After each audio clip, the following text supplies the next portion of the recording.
चलिए आज कर्तव्य और दिव्य संतुलन की एक बहुत ही दिलचस्प पौराणिक कथा में गोता लगाते हैं।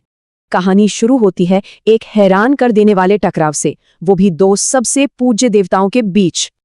आमने सामने थे शिव तत्व हनुमान और विष्णु स्वरूप गणेश। सोचिए क्या हुआ होगा। लेकिन ये लड़ाई दुश्मनी की नहीं थी, इसका मकसद था ब्रह्मांडीय संतुलन को फिर से स्थापित करना। असल में ये टकराव था दो बड़ी शक्तियों, शिव और विष्णु तत्व के बीच संतुलन का। गणेश ने बहुत ही दिलचस्प बात बताई, कहा कि वे विरोधी नहीं बल्कि एक दूसरे के पूरक हैं। और ये संतुलन आने वाले युगों के लिए एक मिसाल बनने वाला था, मानवता के लिए एक सबक। अब कहानी का अगला हिस्सा देखिए। जैसे ही संतुलन बना, हनुमान को श्री राम ने तुरंत बुलाया।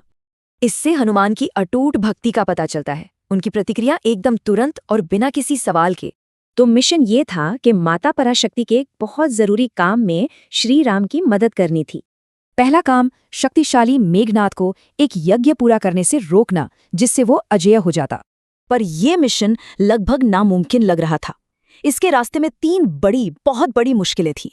वरदान बहुत अजीब था। मेघनाद को सिर्फ वही मार सकता था जिसने 14 साल तक अन्न, जल और नींद का त्याग किया हो। लेकिन देखिए, लक्ष्मण की भक्ति ने उन्हें अनजाने में ही ठीक इसी पल के लिए तैयार कर दिया था। फिर भी एक बहुत बड़ी मुश्किल अभी बाकी थी, वो था अभेद्य पद्मव्यूह। और यहीं पर देवताओं के सहयोग से इस मुश्किल का एक स्मार्ट 2 हिस्सों वाला हल निकला। गणेश की ये बात कितनी सही है कि कर्तव्य सिर्फ ताकत से नहीं, सही रणनीति से भी पूरा होता है। तो आखिर में ये कहानी हमें एक सवाल के साथ छोड़ जाती है, क्या मुश्किलों का हल हमेशा सीधा रास्ता ही होता है?